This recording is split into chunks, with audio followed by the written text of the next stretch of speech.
안녕하세요, AnAn입니다. Welcome back to my channel. As you can see, Setti has finally received her SSR version, Resurgent Setti. In this video, I will guide you on how to build her effectively. And for my free-to-play players, I'll tell you exactly when to stop pulling to save your resources. Without further ado, let's get started. Resurgent Setti is a physical damage unit belonging to the Marksman class and the Kingdom faction. Her moon phase is full moon. She is a dedicated buffer designed specifically for the Windchaser team, amplifying the damage of Seraphina and Letitia. But is her buff really worth your hard-earned rolls? Let's analyze her kit to find out. First is her basic attack star arrow. Simple enough. It just deals physical damage to a target. Next is her special skill, Meteor Flux. Every 4 basic attacks she deals physical damage and reduces her ultimate's cost by 1. Note that this reduces the cost by a maximum of 1, so it won't stack further, and it resets after she uses her ultimate. Then we have her ultimate Celestial Echo. This costs 4 blood souls, or 3 if you've triggered her special skill. It inflicts cosmic gaze on the target and enters a charging state for 8 seconds. Once the charge is complete, she unleashes massive physical damage. Plus, this damage is increased by 35% of the critical damage the target took during those 8 seconds. If the target dies while Setti is charging, she stops and immediately damages the nearest enemy instead. And finally, the most critical part of her kit, her talent, Stellar Blessing. When the battle starts, she grants Stellar Legacy to all Windchaser allies. This gives them attack equal to 15% of Resurgent Setti's base attack. This bonus increases by 1% when an enemy dies, capping at 18%. But that's not all. After allies use a total of 5 ultimates, the Blood Moon phase upgrades into Stellar Wrath for the rest of the battle. When Stellar Wrath is active, all allies deal extra physical damage equal to 100% of their base attack whenever they land a critical hit. This effect triggers once per second. Okay, let's crunch the numbers for a second. If your Resurgent Setti has 20,000 attack, the buff for your Windchaser allies will be between 3,000 to 3,600. Yes, you heard that right. 3,000. Just imagine your Seraphina suddenly gaining that much power. The damage amplification from her ultimate would be massive. Furthermore, once Stellar Wrath activates, enemies will take consistent extra damage because the Windchaser team almost always crits due to their synergy.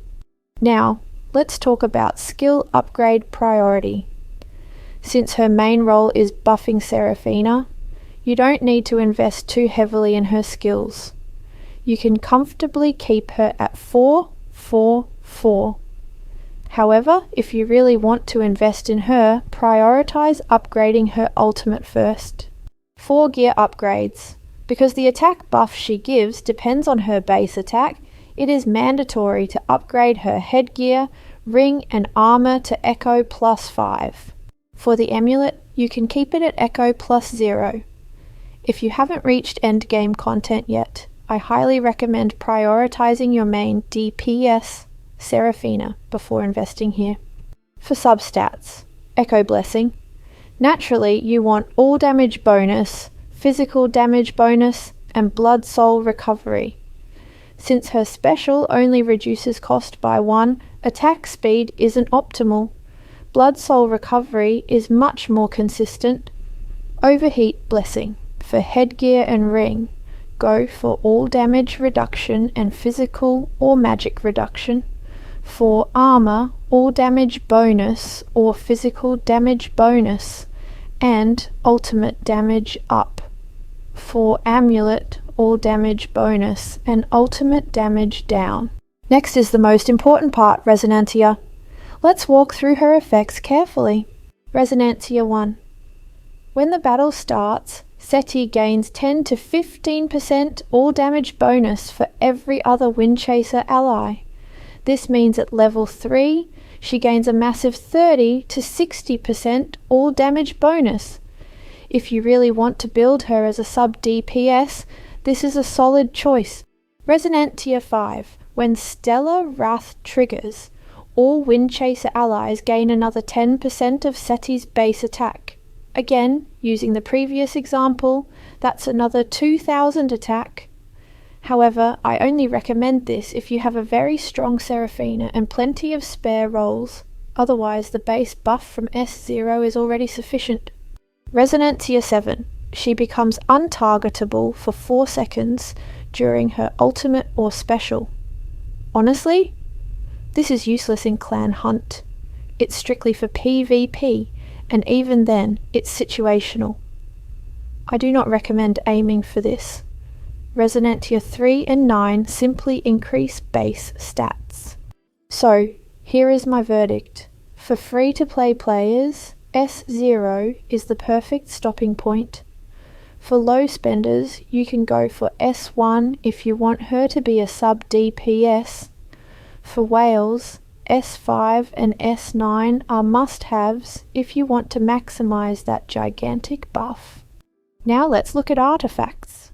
Since she deals damage via her ultimate, Peacemaker is the mandatory choice. If you don't have it, Eye of Truth is a decent alternative. It helps her attack faster at level 5, triggering her special skill cooldown reduction more often. Finally, let's discuss team comps. The most effective lineup you can deploy includes Resurgent Setti, Seraphina, Letitia, Acapella, and Fleeting Bella.